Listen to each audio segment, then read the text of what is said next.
Hi, I'm Nick with Kentucky Spin, and I'm here to bring you another youth talk. This youth talk is going to be about preparing for the interview and things you need to know.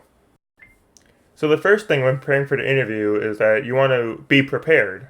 This is just looking into the company, making sure you know what the job you're interviewing for entails, knowing about the organization, if it's a place that you actually want to work for, and like practicing an interview, practicing interview questions, what might be asked, looking over your resume and preparing yourself for what things they might ask about your resume. Like if you have like a gap for maybe there was a time you didn't work from the last time you worked, and being able to answer that type of question.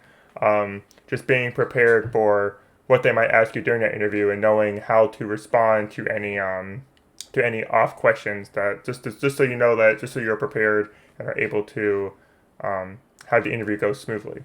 The next thing is that you want to look professional. You want to wear nice clothes, maybe like a polo shirt if you have something like that, or a nice button up, or even a nice coat.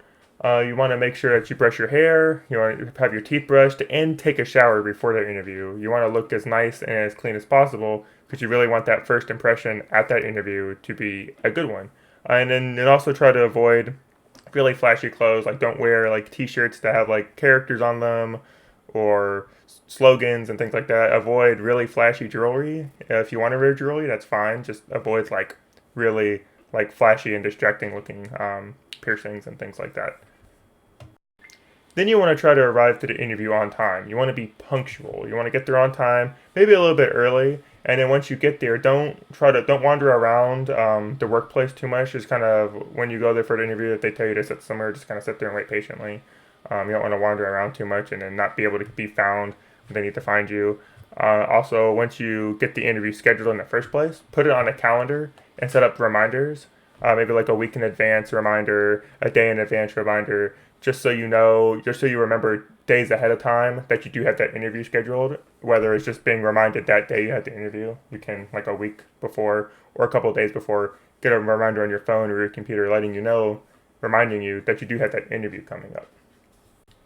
And then during the interview, you want to try and stay focused. I know that can be difficult, trying to pay attention and answer questions properly and really gather what's going on. I know that can be a problem. Like me myself, I do have ADHD, and I have troubles focusing during meetings when people are talking and whatnot.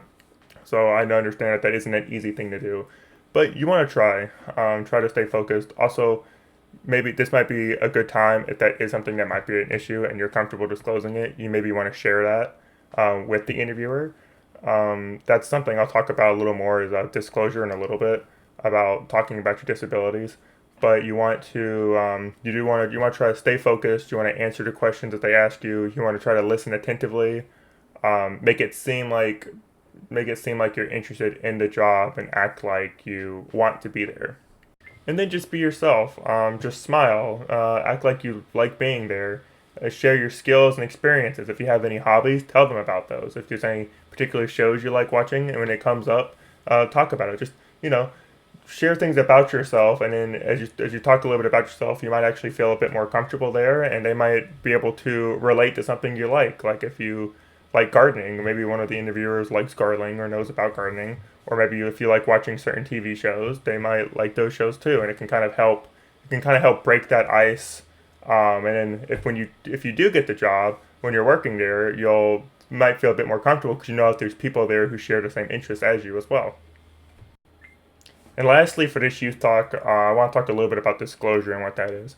So, if you don't know, disclosure is when you're at a workplace or anywhere with anyone, it's sharing information about your disability.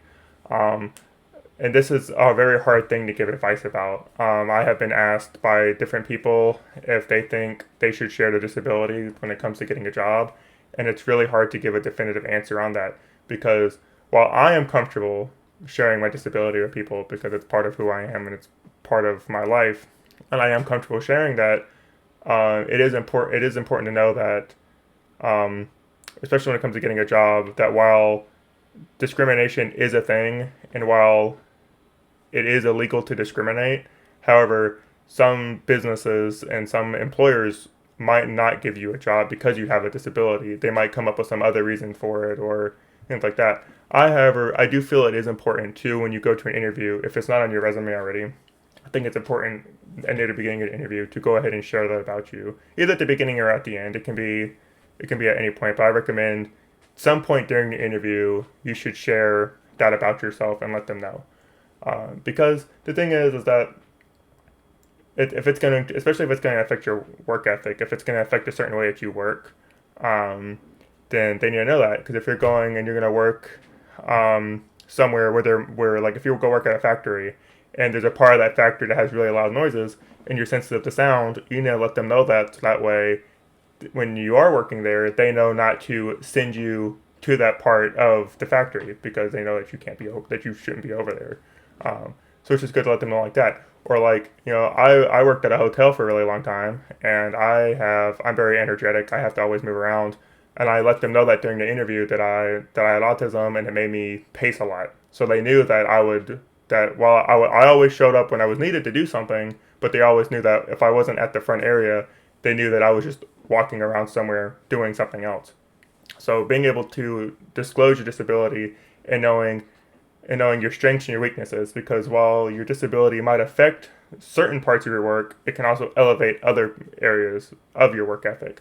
So knowing your strengths and your weaknesses when it comes to your disability and to working is really important when you are comfortable disclosing your disability. And that's what I feel has worked for me is knowing how my disability helps me and how it doesn't help me, and being able to accurately define those when being interviewed.